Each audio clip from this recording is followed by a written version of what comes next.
Hey guys, welcome back to Apu'S Computing. As many of you know, AMD's Zen architecture has been a massive success among everybody. It has been great for content creation, gaming, and anything alike. AMD is now looking to refresh the 1000 series Ryzen processors with Ryzen series 2000. So far, AMD is saying that there will be higher clock speeds on this new Ryzen Plus, as well as a die shrink from 14 nanometers to 12 nanometer plus. Overall, this is really a decent upgrade. However, if you have a current Ryzen processor such as the Ryzen 7 1700 or the Ryzen 5 1600, there should really be no need to upgrade unless you really want those high clock speeds. Among these new Ryzen refresh, AMD also released the Vega APUs. These APUs are pretty much Ryzen processors with the AMD Vega graphics glued onto them. AMD has announced two SKUs so far. That's two desktop SKUs, that is. One of them being the Ryzen 5 2400G.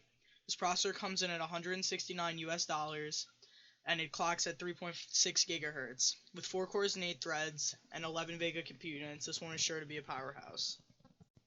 They also released a cheaper variant codenamed Ryzen 3 2200G. This one is coming in at $99 and it features 4 cores and 4 threads. Unlike the Ryzen 5 variant, it's lacking the extra 4 threads, and it's also lacking an extra 3 compute units. Overall, though, performance doesn't look to be chopped in half or anything like that, so the $70 difference could be put to better use elsewhere, unless you desperately need the 4 threads extra that the Ryzen 5 has to offer. From the graphs AMD provided on the Ryzen 5 2400D, it appears that it could actually play games at 1080p. Finally, an APU could actually play games at reasonable settings.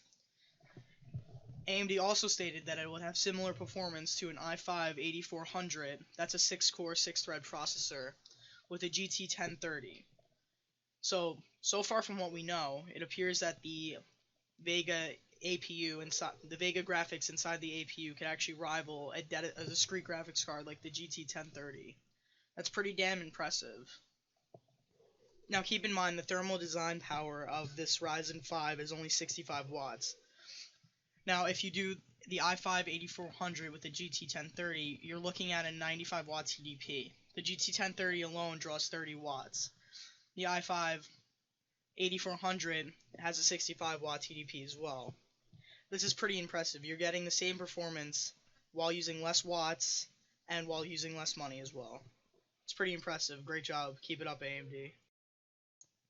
Now, what do I think this will do to the low-end graphics cards such as the RX 550 and the GT 1030? Honestly, I really don't even see a need to purchase one of those right now with this APU right around the corner. AMD said that there's a February release and that it's on track for that release date as well. With the performance that this APU provides, I honestly do not see the point to spend more on a CPU and then buy a discrete graphics card like the GT 1030 or the RX 550. This APU is pretty much an all-in-one. It appears that it could do the same amount of game performance as a GT 1030 or an RX 550. That's pretty impressive, and they kept that all within one chip. I can't wait to get my hands on one of these Ryzen APUs. I can only imagine what a little bit faster RAM would do, and maybe a slight GPU overclock on it as well. Since Ryzen loves fast RAM, I would imagine that would make a noticeable difference as well. Alright guys, I'm gonna get out of here. Please like and subscribe, it really helps us out a lot around here.